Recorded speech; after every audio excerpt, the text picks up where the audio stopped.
Test 2. You will hear a number of different recordings, and you will have to answer questions on what you hear. There will be time for you to read the instructions and questions, and you will have a chance to check your work. All the recordings will be played once only. The test is in 4 sections. At the end of the test, you will be given 10 minutes to transfer your answers to an answer sheet. Now turn to Section 1.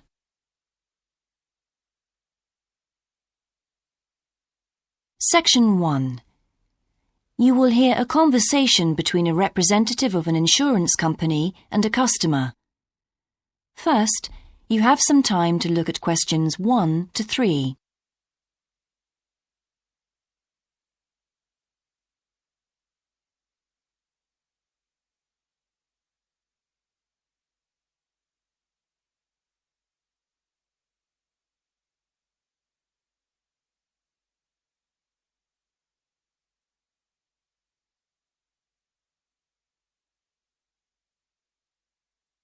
You will see that there is an example that has been done for you.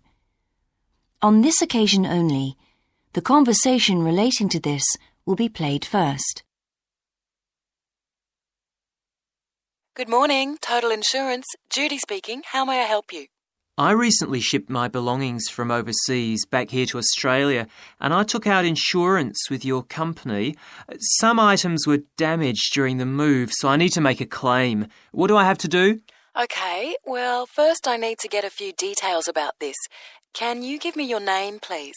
Yes, it's Michael Alexander. The man's name is Michael Alexander, so Michael Alexander has been written in the space. Now we shall begin.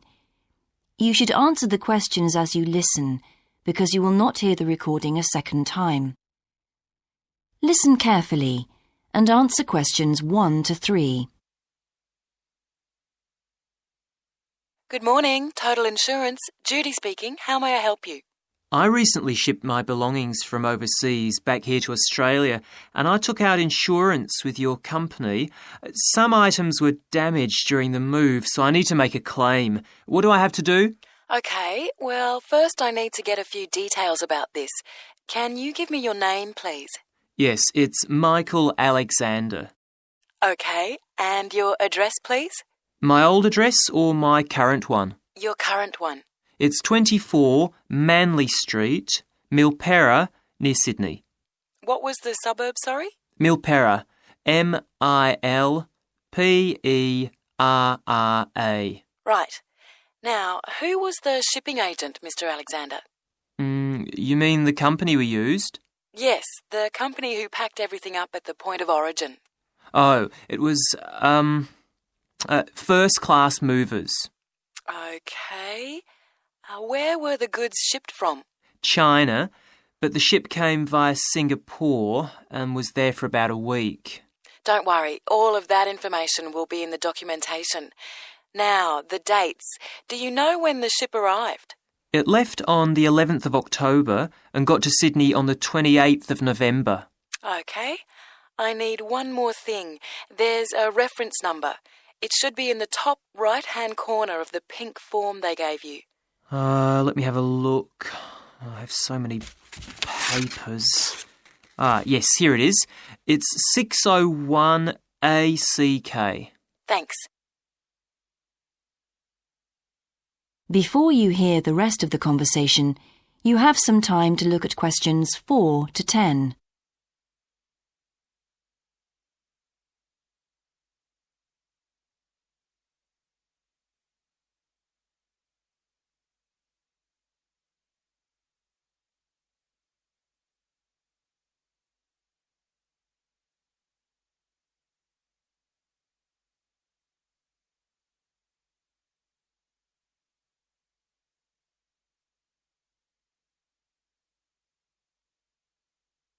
Now listen and answer questions 4 to 10.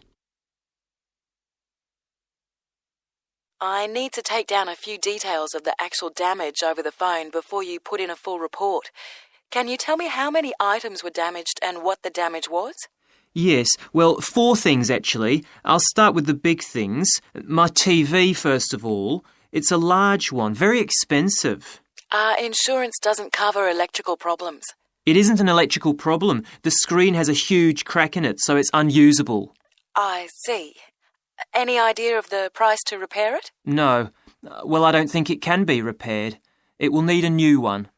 OK, I'll make a note of that and we'll see what we can do. Now, what was the second item?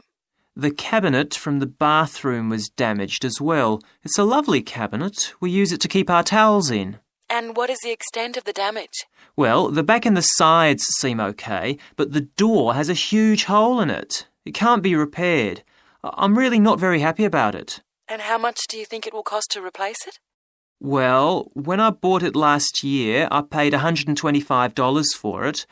But the one I've seen here in Sydney is a bit more expensive. It's $140. Right. And what was the third item? My dining room table. It's a lovely table from Indonesia. It must have been very hot inside the container because one leg has completely split down the middle. The top and the other 3 look okay, thank goodness. Any idea of the price to repair it? Well, I had an estimate done on this actually because it is a very special table to us. They quoted us $200, which is really pricey, so I hope the insurance will cover the total cost. I'm sure that will be fine. What was the last item, Mr. Alexander? Well, we have a lovely set of china plates and dishes, with matching cups, saucers, the lot. They were all in the one box, which must have got dropped because some plates were broken. 6, actually. And can you tell me the replacement value of these? Well, it's hard to say because they were part of a set, but they can be up to $10 each as it's such a good set. OK, so that would be around $60 altogether. Yes, that's right. And is that all of the items? Yes. So, what do I have to do now? That is the end of section 1. You now have half a minute to check your answers.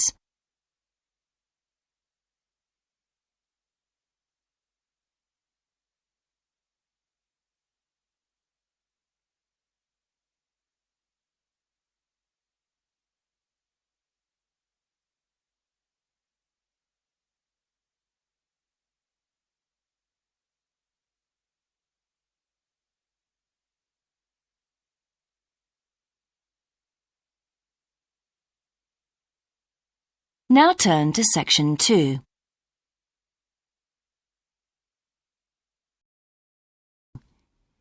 You will hear an introductory talk about a new agricultural park. First, you have some time to look at questions 11 to 14.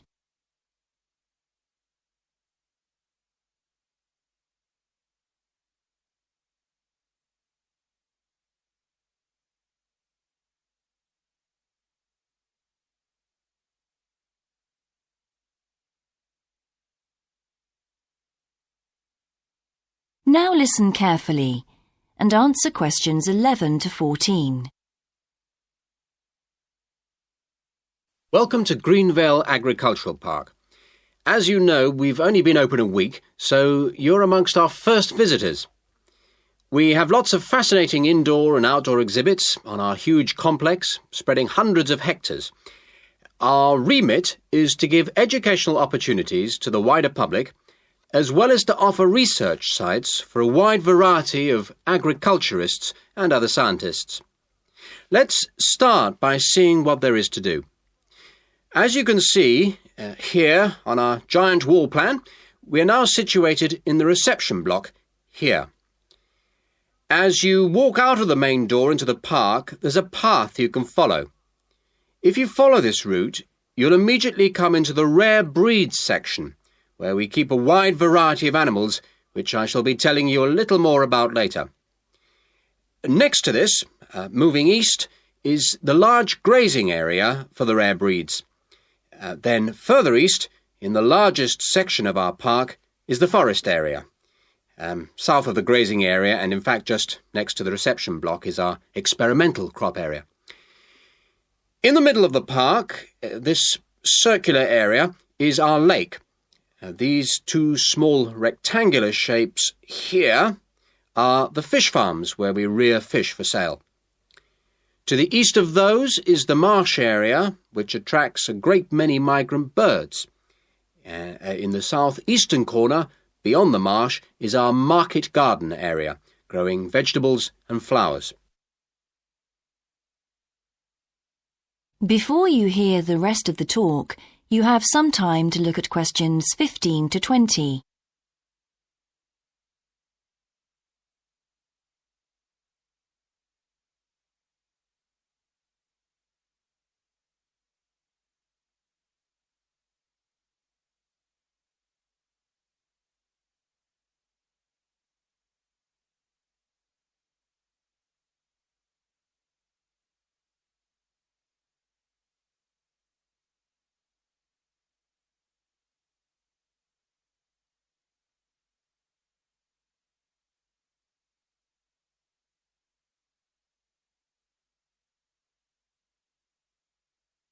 Now listen and answer questions 15 to 20. All these areas can be visited by the general public for almost all the year.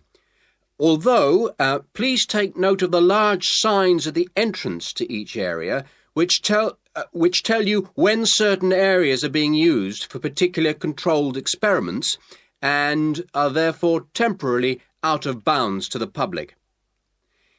You can see for yourself what a huge area the park covers, and a key question is always, how can we move around? Well, you have a choice of means, all environmentally friendly. Cars are banned in the park. We have bicycles, which you can hire behind the reception block here. The healthy ones of you can go on foot. And finally, there's our electric tram, powered from solar cells. You find more information about this at the front entrance. A good place to start on your tour is the rare breed section. We keep goats, sheep and hens and other kinds of poultry. We're also thinking of bringing in cows and horses, but we do not as yet have facilities for these bigger animals. The animals are fed in public twice a day and a short lecture given on their feeding habits and nutritional needs. These are very popular with the public, but of course we mustn't lose sight of the main purpose of having this section, not as such to preserve rare animals, but to maintain the diversity of breeds, to broaden the gene pool for agricultural development. Greenvale changes with the seasons, with different events happening at different times of the year. May will be perhaps our most spectacular month, with the arrival of the Canada geese, and when our fruit trees will be in full blossom. But there are interesting events on all year round. For example, John Havers, our expert fly fisherman, is currently giving displays on the lake. Each of the sections has its own seasonal calendar, and please consult the summary board at the main entrance. And the final section, as we return to the reception blocks, is the orchard.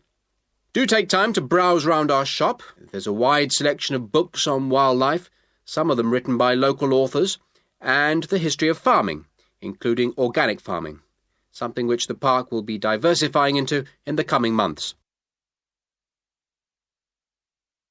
That is the end of section 2. You now have half a minute to check your answers.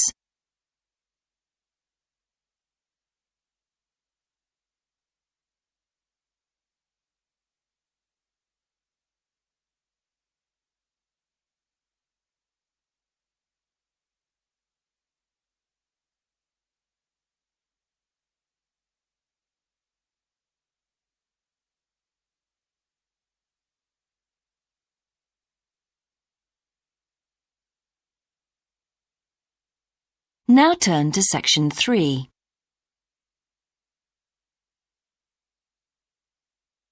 Section 3.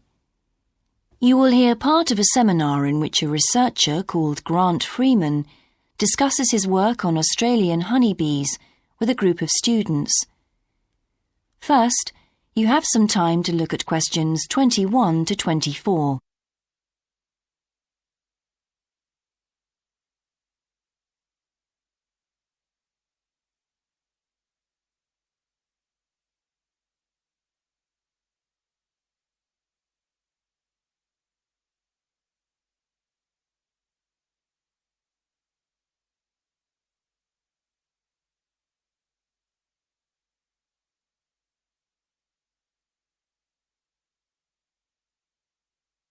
Now listen carefully and answer questions 21 to 24. Good morning, everyone. In today's seminar, Grant Freeman, a biologist who specialises in identifying insects and who works for the Australian Quarantine Service, has come to talk to us about his current research work. Right, well, over to you, Grant. Good morning, everyone. I'm sure that you know that the Quarantine Service regulates all food brought into Australia. Well, obviously they want to protect Australia from diseases that might come in with imported goods, but they also want to prevent insect pests from being introduced into the country, and that's where I have a part to play. Anyway, my current research involves trying to find a particular type of bee, the Asian honeybee, and finding out whether there are any of them around in various states of Australia. We discovered a few of them in Queensland once and eradicated them. Now we're pretty keen to make sure that there aren't any more getting in, particularly to New South Wales and other states. What's wrong with Asian honeybees? Are they so different from Australian bees? Well, in fact, they look almost the same, but they are infested with mites, microscopic creatures which live on them, and which can seriously damage our own homegrown bees, or could even wipe them out. Well, what would happen if Australian bees died out? Well, the honey from Australian bees is of excellent quality, much better than the stuff the Asian bees produce. In fact, Australia exports native queen bees to a large number of countries because of this. When the European honeybee was first discovered out in the bush, we found they made really unpleasant honey, and they were also too big to pollinate many of our native flowers here in Australia. That must have had a devastating effect on the natural flora. Did you lose any species? No, we managed to get them under control before that happened. But if Asian bees got in, there could be other consequences. We could lose a lot of money because, you might not be aware, but it's estimated that native bees' pollination of flower and vegetable crops is worth $1.2 billion a year. So in a way, they're the farmer's friend. Oh, and another thing is, if you're stung by an Asian honeybee, it can produce an allergic reaction in some people, so they're much more dangerous than native bees. Before you hear the rest of the seminar, you have some time to look at questions 25 to 30.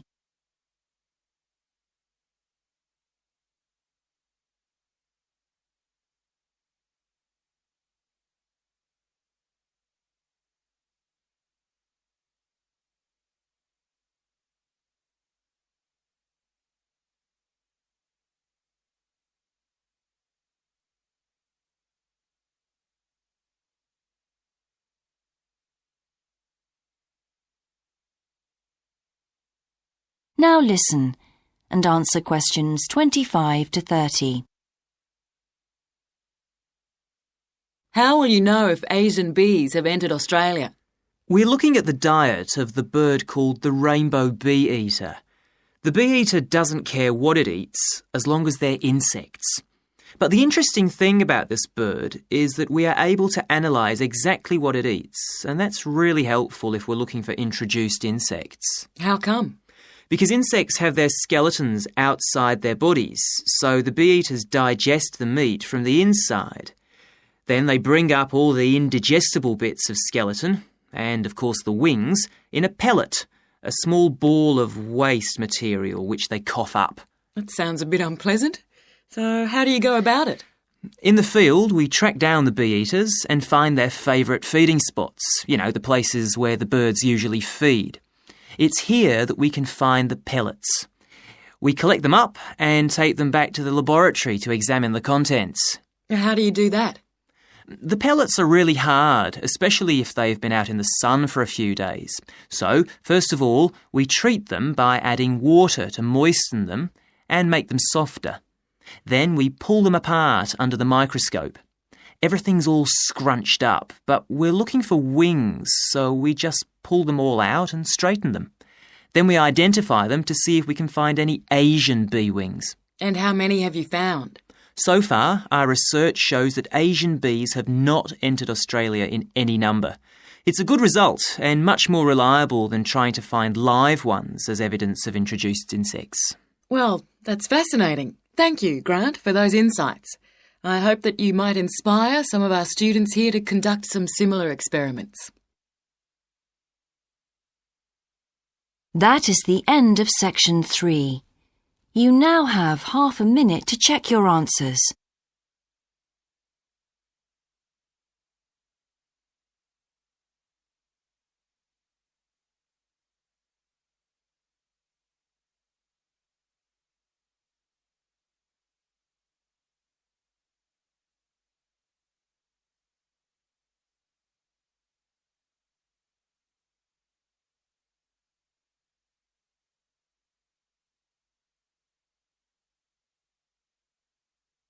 Now turn to section 4.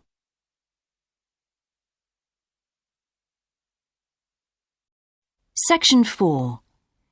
You will hear a student called Shona giving a presentation on her research report. First, you have some time to look at questions 31 to 40.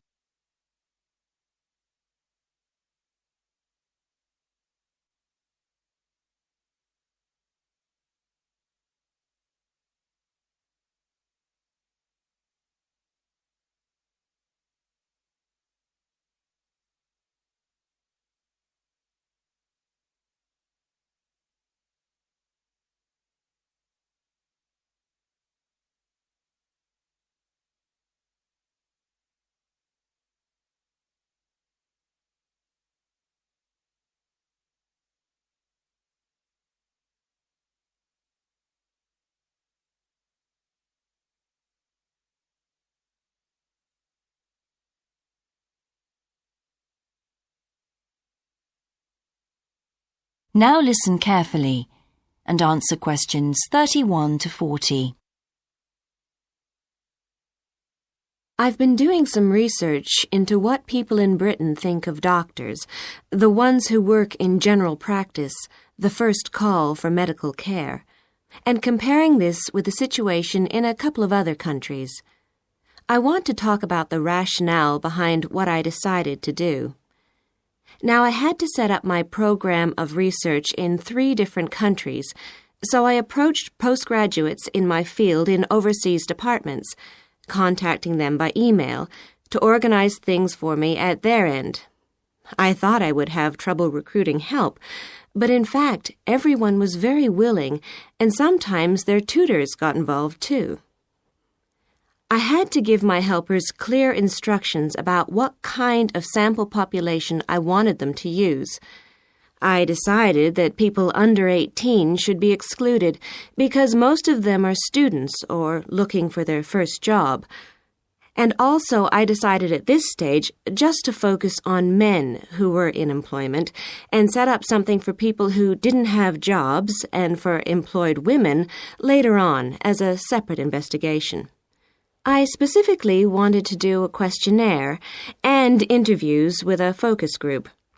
With the questionnaire, rather than limiting it to one specific point, I wanted to include as much variety as possible. I know questionnaires are a very controlled way to do things, but I thought I could do taped interviews later on to counteract the effects of this. And the focus group may also prove useful in future by targeting subjects I can easily return to, as the participants tend to be more involved. So I'm just collating the results now.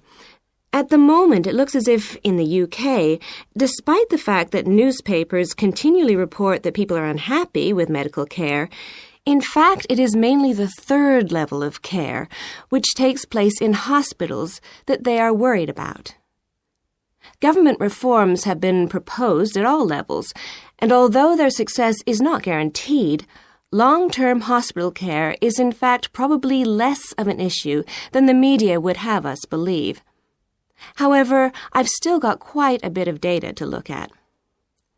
Certainly, I will need to do more far-reaching research than I had anticipated in order to establish if people want extra medical staff invested in the community, or if they want care to revert to fewer but larger key medical units.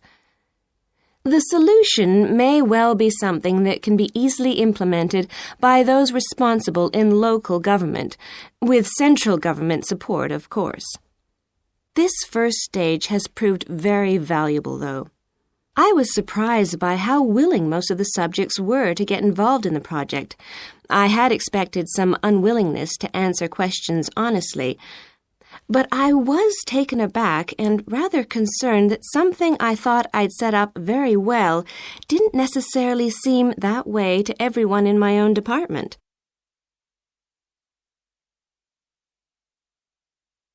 I thought you might also be interested in some of the problems I encountered in collecting my data. There were odd cases that threw me. One of the subjects, who I had approached while he was out shopping in town, decided to pull out when it came to the second round. It was a shame, as it was someone who I would like to have interviewed more closely. And one of the first-year students I interviewed wanted reassurance that no names would be traceable from the answers. I was so surprised, because they think nothing of telling you about themselves and their opinions in seminar groups. Then one of the people that I worked with got a bit funny. The questions were quite personal, and one minute he said he'd do it, then the next day he wouldn't. And in the end, he did do it. It's hard not to get angry in that situation, but I tried to keep focused on the overall picture in order to stay calm. The most bizarre case was a telephone interview I did with a teacher at a university in France. He answered all my questions in great detail, but then when I asked how much access he had to dangerous substances, he wouldn't tell me exactly what his work involved. It was a real eye-opener. That is the end of section 4. You now have half a minute to check your answers.